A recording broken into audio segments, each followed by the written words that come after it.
What's up, everyone? So, BTC Fomo is upon us. I've got people emailing me, I've got people calling me, messaging, well, not calling, but as in messaging me, Ryan, should I put some money, all my money, borrow some money to buy BTC? I think this is gonna go to $50,000. Is it gonna go to $30,000? Is it gonna go to $50,000 or even $100,000 as they say? I tell you, it's okay. Let's just be very objective about everything and look at things from a holistic perspective. Now, BTC is doing great at the moment. Now, for those who have bought BTC, congratulations, who have stuck to the plan, who have gotten in maybe at the 9-10,000 and caught that parabolic run up, kudos to you. Now, the question is, how much fuel does BTC have? And to be frank, BTC still has a lot of fuel, right? Because everybody knows BTC. Everybody had the chance to buy BTC when it was like low, okay? In fact, twice. You had more than 2 times one long period and then one very short period to buy BTC. So when were those periods? Well, okay, so from throughout 2018, okay, I would say a good part after March, that would be pretty safe. March of 2018 to all the way perhaps until 2019. 2019, okay, so there was that parabolic movement up as well, but it was not sustainable for BTC. And then after that, BTC had a dip in March of 2019 where you could still buy in the low 4 figures. Well, I would say below 5K, okay? Then after that, you had this crazy COVID-19, right? COVID-19 happening, but you'd be surprised.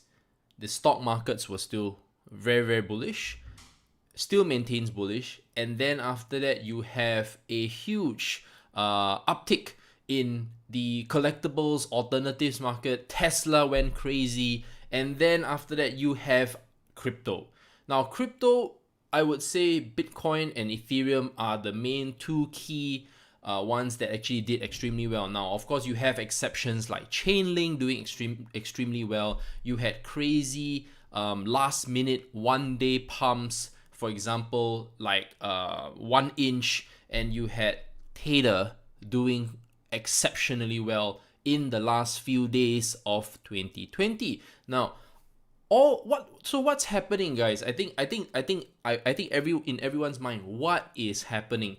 So I would want to kind of personally put in my 2 cents worth or what I think is happening. Okay, so do we have a full-blown altcoin bull run or altcoin dominance shift? At the moment, no, because the dominance now is at 70% in favor of BTC. So what that means, is that most of the money, so say for every dollar that comes into the crypto market, 70%, 70 cents on the dollar will go to BTC, okay? Whereas all the other altcoins, 30%, in fact less than 30%, are going to share that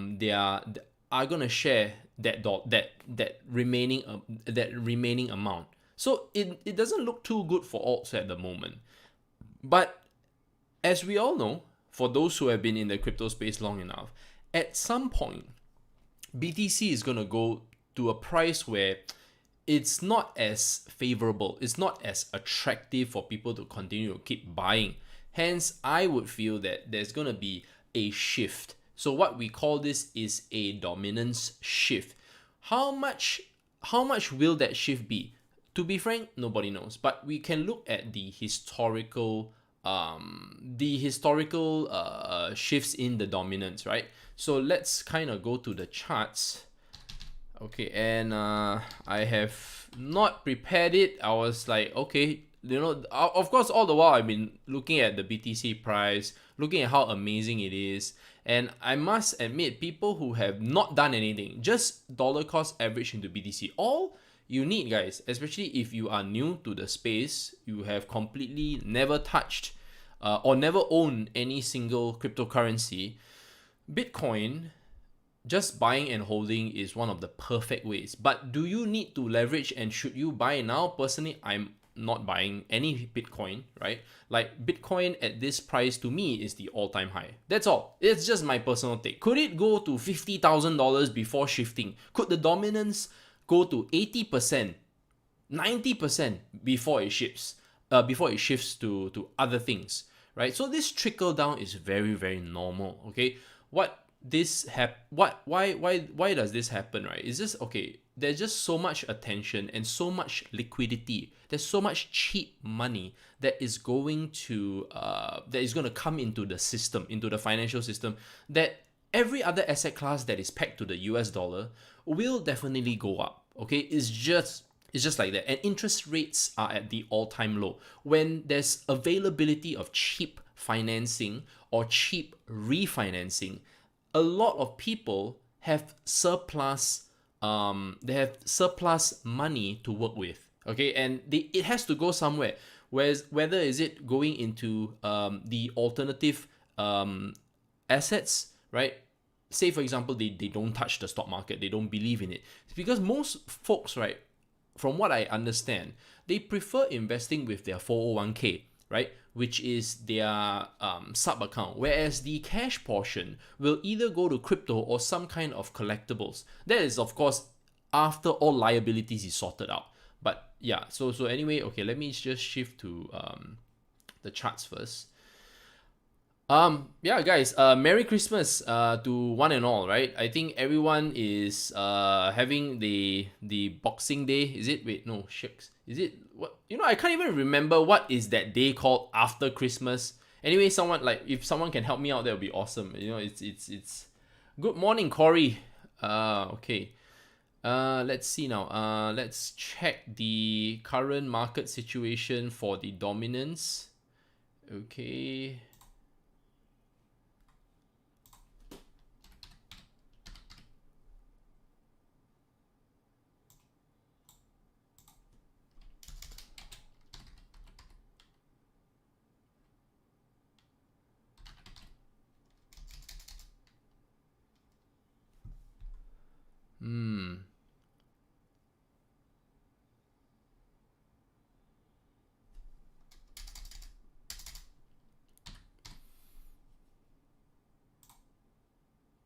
Okay.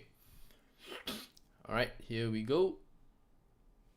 And we will shift to the charts on the left. Okay. All right, let's get my face out of the way. Okay, guys. Let's just see. Okay, let's go to the full featured chart. And here I am using TradingView. Because of BTC's very long history, it is always better to use this. Okay, so trading BTC seems to be very straightforward. After a very long, after a nice, you have this very nice falling wedge, right? You have this, this falling wedge. Okay, we call this a falling wedge. Well, I would say it's a downtrend channel, right? And it followed the line very, very perfectly. It followed the line very perfectly. In fact, you had points in the market where you felt like, okay, is BTC going to continue to drop? I personally admit that I was wrong. Like last year, BTC took a dip at the end of the year. Every end of the year, there's always profit taking. It's just normal, right? So I thought that the whole market would tank. Well, it may still tank because it's just before the few days before the end of the year. So there could be a big shift, but let's kind of assume that is dominance ever at the all-time high. So last year, okay, let's look at 2018. 2018 December, okay, right? 2018 December was a dip, right? And then you had 2019. Yes, okay, so see, can you see this? Can you see this period, guys? Always there's a dip. Okay, there's always a dip at the end of the year. Okay, let's kind of see whether we have some kind of annotation or mark or circle.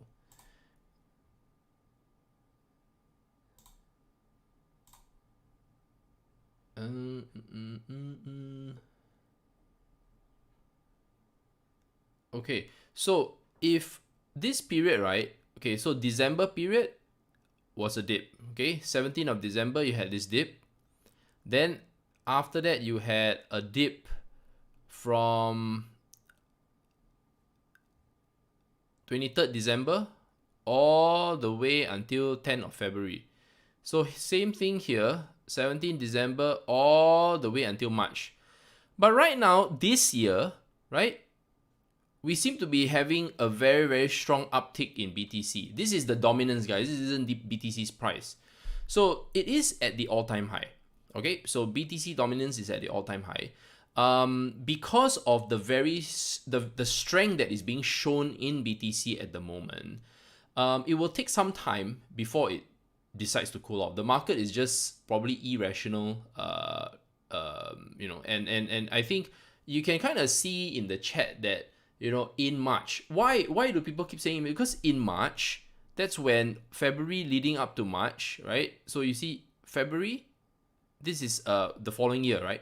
February leading up to March, that's when you see the dominance again. Then after that, the dominance decided to shift. So if I was to kind of call it, I would still have to stick to the historical data. But the problem is, at the time, in the past, okay, if you look at the past, right, BTC dominance could go up to 100%. That means all altcoins are obliterated. That's a very scary thought, don't you think? That if BTC decides to go to 80% to 90%, that means all altcoins are just obliterated, guys. That's a scary, scary thought, isn't it? Like, no, look, guys, I've been in the space since 2016. Obviously, I wouldn't want to say stuff that scares people, to force people to sell all their altcoins and go to BTC. But to be frank, people who have been monitoring the BTC dominance will play this game. So what does this mean? Or trade or use this strategy. So for example, if they are holding a particular altcoin, they would be actually very happy to shift their altcoins to BTC the moment they see it breach certain key points. But as you can see, right, let's zoom in a little bit, okay? Follow me here. Let's say everything in hindsight, there was a quick breakout here. And if you shifted to BTC, you will be on the losing end of the stick because it quickly went back down and alts were doing very well, right? Hence you see this dip. Then BTC started to move again, right? From Feb to May. Then you thought, okay, this is it. It's gonna break out again. It didn't. But all the while, although the dominance didn't shift as drastically and continued to be on a downtrend channel, BTC's price continued to appreciate. So you wouldn't lose in terms of USD, but it does feel bad when BTC isn't performing well on your overall portfolio. Like you have altcoins just popping left, right, and center. Okay, so that's the thing.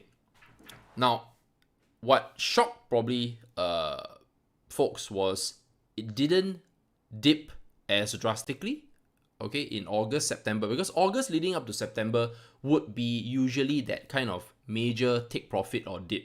Didn't happen. It continued to trend upward, and this is where we are today. Almost close to 27,000 per Bitcoin. Guys, it's 27,000 US dollars. That's like almost majority of the world's population of their salary. Like not even even in Singapore, if you make like 35 to 40k in terms of gross salary, obviously that's like gross salary, right, for a graduate, okay, you could not buy a BTC, guys. Let's just be very frank. Like you could not buy a BTC. Like you couldn't even own a single BTC at this point in time. Could you own a fraction? Sure. But like I said, I repeat myself, nobody wants to own a fraction of BTC. Like if you could buy gradually into BTC, it's your upside is really limited. Your upside is limited. But what is the goal for everyone? To have at least one Bitcoin, right? Like if it's anything that I can strongly encourage throughout your years that you're spending your time in crypto, right? Try to work towards one Bitcoin. But when I say that in all sincerity that you may not enjoy the strongest upside. But you know what? Let's just take it as if you're building a stock portfolio and you have to start somewhere. And you are starting today in the late 2020, going forward into the future 2021. You're going to have to start somewhere. And I would say that if you were to own a little bit of Bitcoin, isn't gonna hurt. It isn't gonna hurt, but it's just gonna feel like, okay, like why am I holding on to this? There are many things that could happen, right? You're storing your own Bitcoin, but when you store your own Bitcoin, you kind of eventually forget because you're not paying attention to the market. And you're not trading it. You cannot, because you just want to hold. You just want to hold. You just want to stay invested in Bitcoin. That is the key core asset class for cryptocurrency. So even if you buy $100 worth, $200 worth, and eventually it goes to 200,000 per Bitcoin. Let's just make that assumption that eventually it reaches there, right? Because there's only ever going to be 21 million Bitcoin, and it reaches there. Your fraction that you bought today has 10x'd, correct? Let's just assume that Bitcoin is 20k. Your investment, your small little investment that you made, and Bitcoin goes to 200,000, right? It's 10x'd. Even if it's a small amount, it's that crazy. So the long-term prospect of just holding Bitcoin is very, very good. But the in-between volatility and how the market trends is going to be different. It's going to be a different experience. And as long as you are going to be completely oblivious and you're not going to care about that, right? Bitcoin is good to go regardless of the price. But from a technical standpoint, Bitcoin doesn't look as attractive. So right now, there is no point from a price standpoint trying to anticipate where the pullback is. But can we use, say, Fibonacci retracement to determine certain levels? So let's maybe we try that. Okay, I think trying to determine where it could potentially fall back to would be the next best thing. So let's do that. So let's just use Coinbase as a example, right? For the charting, and where do we see BTC retracing to? So I'll just have to extend my Fibonacci retracement, and let's see whether we can get any core levels. It's gonna look very scary. I must admit, looking at the chart now, it looks extremely scary. I feel that, guys, if you have a level that you want to call out, put it in the comments, man. Like, where do you anticipate BTC dropping back at least to somewhere to somewhere sane, or at least technically sane? Can you imagine, right? Let's look.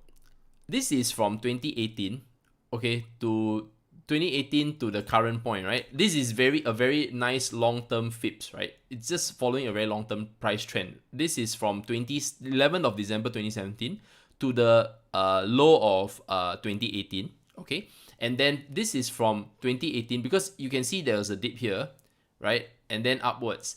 So if you were to just shift it even to the current even into the current period, right? Let's just shift the FIPS to the current period.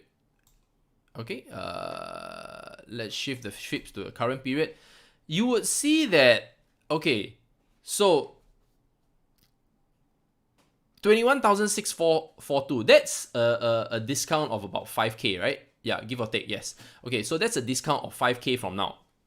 And then you have the more conservative 0.618. That's 12,740, guys. That's 12,700. That's like a freaking 50% off from the whole market. That means we're just gonna be smashed to to oblivion, and then that's when you're gonna see everyone panic. What happens is that, okay, let's just go through the scenario. What will happen? Okay, it's very standard. Right now, people are already at the point of crazy because whatever odds that they're holding is doing so badly against BTC. The BTC sets is very bad, right? So if BTC sets is very bad, okay, they are freaking out. BTC sets is meaning that, okay, when they look at their portfolio, okay, so here's the thing: don't let the portfolio screw you mentally. What you need to do is look at your objective, your core objective. So I kind of forgot to put that in the video. Look out for your core objective. What is your core objective? Is your core objective to earn more BTC? That means your goal is Satoshi. Then you're doing very, very badly right now. Okay? But if your core objective is to build plenty of USD, okay, to buy stuff, like you're literally planning to use USD to move into other different assets, right? Then your portfolio should be USD. But if your plan is to build Satoshis, right now it feels very bad because the plan didn't do so well. Like you miss the opportunity to jump from your altcoins to BTC because your objective is very simple. For the layman or the retail investor, to build Satoshi, the only way to do it is to only buy BTC. You cannot look at the altcoin market. Don't bother. Leave that to the speculators, gamblers, and professionals like me. Don't bother to touch, build Satoshi, sats, right, as they say, and try to shift left and right. Long run, the safest play is to just buy BTC. Every time you receive your pay, your income, your disposable income, whatever it is, right? After flipping burgers for 10 hours a day for 365 days a week, and you have spare cash, you want to throw it into Bitcoin, that's all you do. Seriously, that's all you do. That's just the simplest strategy.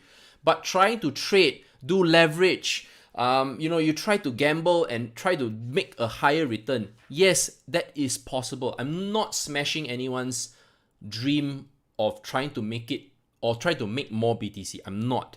But try to understand that it's not so easy. It's just easier to just buy and hold. Create a dollar cost averaging strategy. Whatever is the new level, we will have a new level. Okay, so what I'm going to say now is don't worry. It's fine. You're going to have a new level to buy BTC. Whatever it is, okay?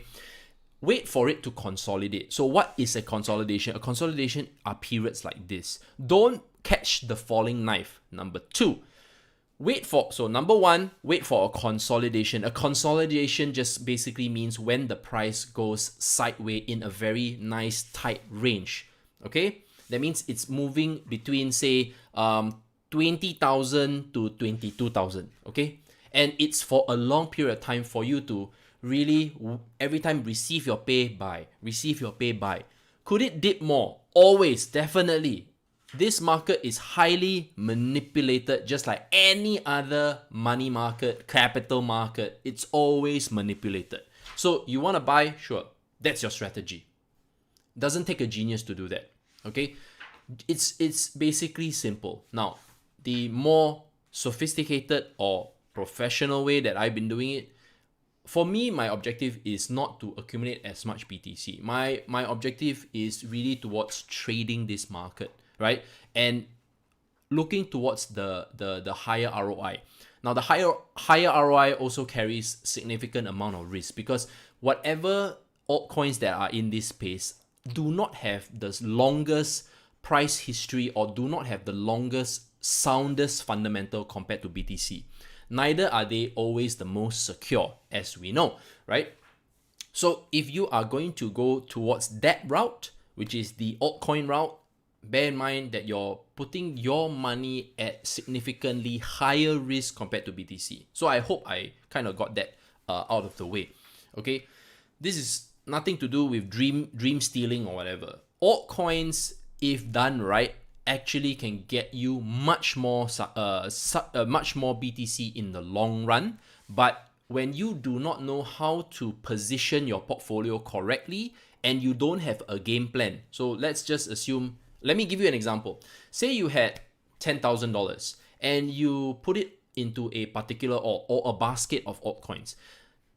There will be times during the year where altcoins, we call it altcoin season or alt season for short, when the altcoin will just outperform BTC's performance. That's when BTC does nothing and the altcoins start to push upwards. That's when the dominance drops or starts shifting to altcoins. That's when you start making money, right? That's when you start making money on your altcoins. That's when you decide, okay, I'm going to have a portion of that dedicated to my BTC long-term accumulation play. That's how you do it. Then whatever balance, whether is it capital or profit, and you want to leave it into that alt, because you never know, right? That alt could always do very well. Take Chainlink, take Chainlink, Tether, right? Chainlink and Tether are two very, very good examples for the year. Sadly, XRP was supposed to be doing pretty well, in my opinion, right? At least it started to recover, but it was hit by a lawsuit from the SEC, fining it for raising funds without reporting or doing it illegally. So that's the problem, right? That's what I'm trying to say, right? BTC, no one can really shut down BTC. To be frank, there's no way. You can kind of try to control it, but there's no way to shut down the network.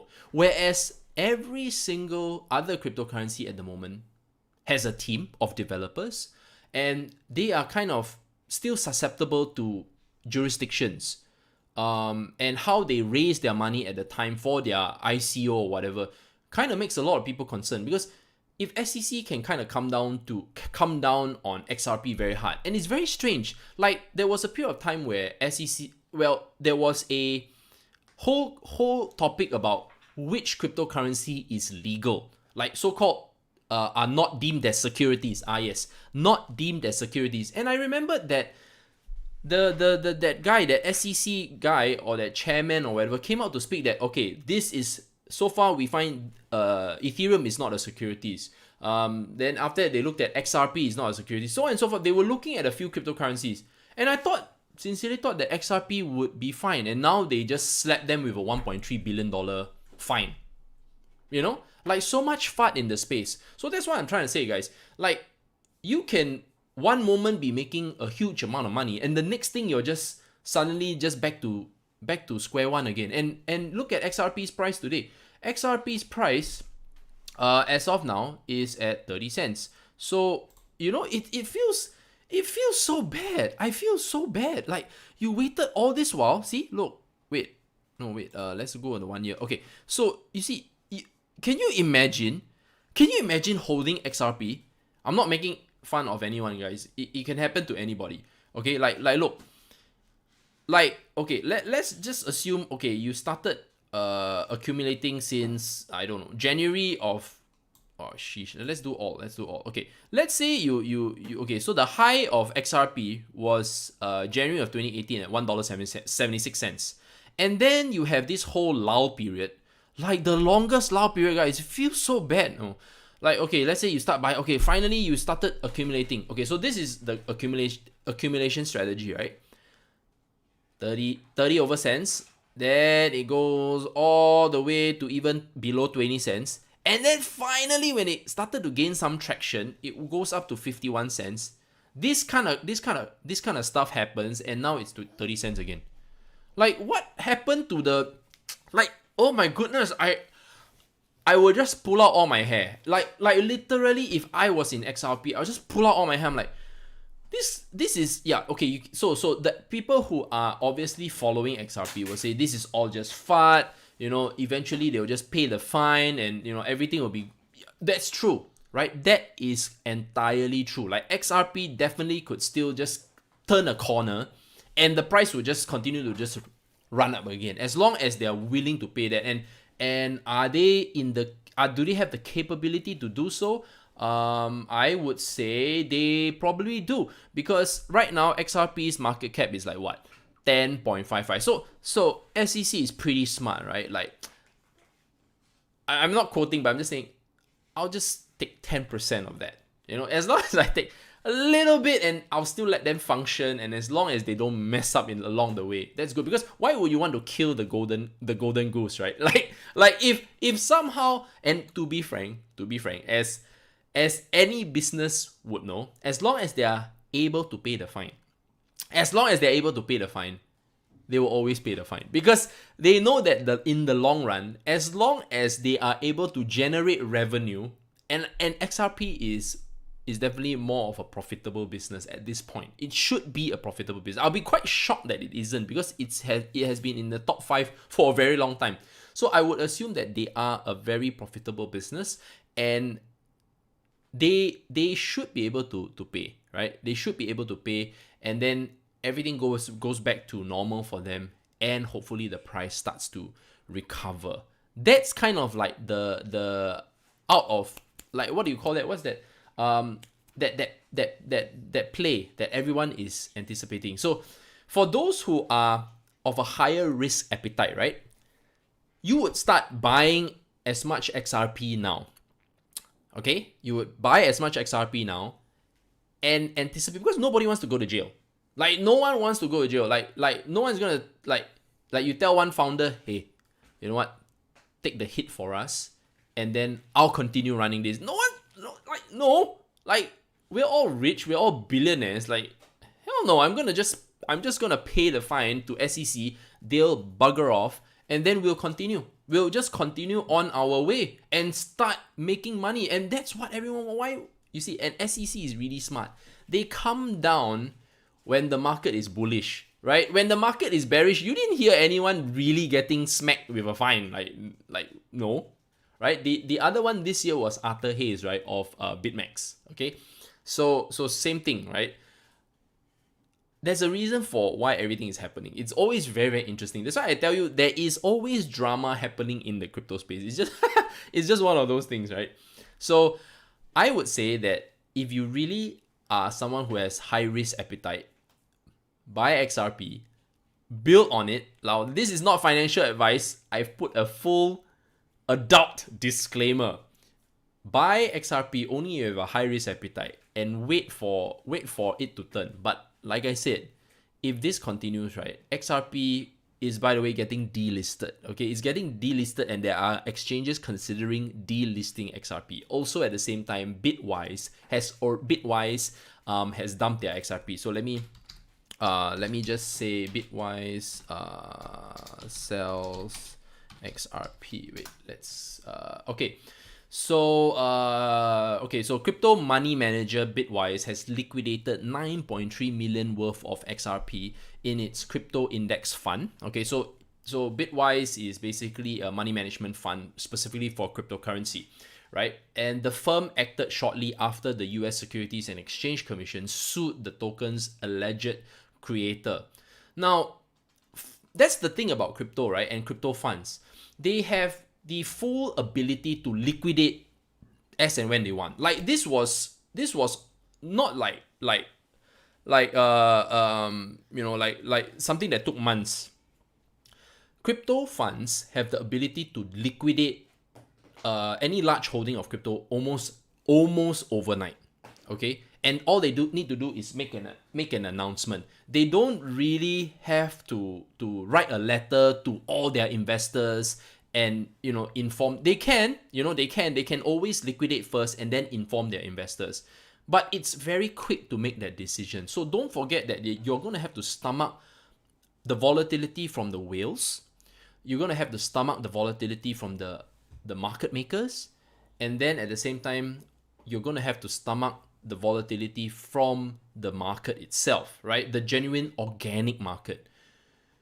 And my question to everyone would be, when you hold XRP, it is only a growth play. There is very little incentive to hold most tokens. I'll be very frank with you. Even if BTC didn't grow to the size that it is, the reputation that it is, everyone would still put BTC under the rug. No one would take BTC seriously. That's why a lot of people have been shifting their attention or their allocations to BTC. Take RuPaul, right? he is someone who is very affluent in the financial markets, the bond markets, stock markets, and at the same time, he speaks at length about why is he dedicating more into BTC. So that, and then you have people who used to shun BTC, right? For example, or at least companies that shun BTC, like for example, PayPal. Okay, PayPal previously was, the CEO said that Bitcoin is a scam. Right now, people are able to potentially buy Bitcoin, right? I don't use PayPal much, okay? But apparently you can buy Bitcoin now with your PayPal wallet. I don't know how, but you can't transfer, neither can you receive, which is very odd. That means you're only able to buy and sell. I'm like, okay, you're only able to buy and sell, but are you gonna actually have enough BTC when people eventually can extract from your platform, which is PayPal? So you have companies changing their tone. You have banks suddenly opening up crypto exchanges. DBS, Development Bank of Singapore, has just started its crypto exchange. Okay, this is our local bank, guys. Like the largest bank, DBS, Development Bank of Singapore, opening up a digital crypto exchange, right? And only institutions and AI are able to buy and trade Bitcoin. So that's already happening already. It's no doubt that this is legit. Okay, it's legit. Now the only question is, how can you come in and be involved in this market before more and more people are aware of it? Right now, I can safely say the addresses, or at least people who are trying to own Bitcoin, or at least have healthy amounts of Bitcoin, is not much. You have really a majority of the population having very little Bitcoin, but of course you have the whale wallets that are having huge amounts of Bitcoin. So the whole crypto space will eventually heat up. There's still not enough catalysts other than Bitcoin's price to drive the mass market in. Like, okay, I guess when you see so much mainstream media news that Bitcoin is going higher and higher, I guess that's enough, and Ethereum as well, because there's also going to be attention shifted to Ethereum, where you have the anticipation of Ethereum 2.0, and hopefully it functions so much better, it's so much smoother and still very secure. That's going to bring in more investor funds, because if I was a fund manager right now, I would be looking at Ethereum, right? Because Ethereum right now is easier for a fund manager to stake. As in the past, I'm not going to want to own like a mining facility to mine Ethereum. That doesn't make sense to me. I want it to be easy. So I would go out there, send a newsletter to my existing investors, right? And tell them, look, we're going to venture and create some exposure to Ethereum. If you want in, this is the minimum sum. And it's so much easier to do, right? And if Ethereum's staking is going to keep within a very nice percentage, that's, and since the lock-in can be 2 years or more, that really creates a lot of interest for folks who don't want to pay heavy taxes for short-term capital gains. They're going to focus on staking and holding Ethereum, so either individually or through a fund manager. From then, they're going to be able to earn Ethereum, right, through the mining, right, mining rewards. And then after that, you're going to get your Ethereum. So from there, you can either, hold it, create another node with it, dump it if you want. But the price is going to be relatively stable, I would assume, because right now there's just more people willing to stake Ethereum. So that's food for thought. Like, everyone's so focused on BTC right now, they're not really looking at Ethereum. And that's where, if you want to ask me, or if you ask my opinion, my humble opinion, Ethereum is where you should park your money to, not Bitcoin, because Ethereum has not hit an all-time high. Okay, it has not. The all-time high for Ethereum, okay, let's go to the charts again, once again. And I feel that Ethereum's prospects are just so much better. If you wanted to buy, it would be Ethereum. Like, Ethereum would make the most sense to me, and I think the upside, this is the upside growth, and I think everyone wants to look at the upside growth here. Okay, nobody really wants to be caught in the high of the high. Okay, so let's look at Ethereum's chart, okay? So look, Ethereum at the moment, right, has just so much uptick that if you don't okay, look. Can everyone see the chart? I don't want like people to miss this. Okay, so Ethereum is already trending upwards already, guys. Like, okay, it already broke the channel and it could go parabolic. It could, right? Because dominance could just shift because people are seeing the BTC at the all-time high levels. It's already in price discovery mode. But look at Ethereum. Ethereum has so much more potential than BTC. Is the truth, what? Right? Look, here to even the all-time high, that's like what, 2x? How much is that? Let's say 1365 divided by the current price of 643. You're having a 2x potential gain, guys. Like, to me, right? Why wouldn't I want to consider and put my money into a 2x potential gain compared to a gain that I'm not really... I don't know, guys. I won't know what is the gain for BTC anymore other than what people are stating. But if I look at something with historical value, I can say, okay, judging by the scenario and more people looking at BTC, right, where they will always think, guys, where else can I park my money? And Ethereum is a very good choice. Ethereum truly is the other next better choice. Let's not look at other altcoins. Let's just focus on everything else. And I would say that Ethereum looks very good. But yeah, there are people who will talk about anything under the sun, any kind of other pump and dump. But that's just my thoughts. Anyway, guys, that has been a very long video. I think I ran for quite a bit. Anyway, God bless. Stay safe, right, guys? It's the holidays. Don't do anything unnecessary, please. Like guys, you guys are one of the best community ever, right? You guys have been in the space for so long.